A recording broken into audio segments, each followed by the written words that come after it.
How to deactivate Instagram account. Let's get started. Launch your Instagram app. You will land to the home page. Now at the bottom, you're gonna find different options. Click on the profile option given at the bottom right corner. Once you land to the profile page, at the top right corner, you will find 3 bars. Click on it. Now head towards the option of settings and privacy. Over here, you're gonna find different sections. Click on the option of account center. Now click on the option personal details.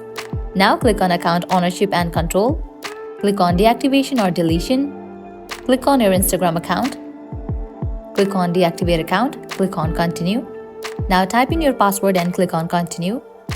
Now over here you have to choose a reason why do you want to deactivate your Instagram account. Once you do that, click on continue. Confirm temporary account deactivation. Click on deactivate account. And with that, you have just deactivated your Instagram account. So this is how you can easily deactivate Instagram account. At the end, if you guys find this video helpful, don't forget to like, share and subscribe. Thank you.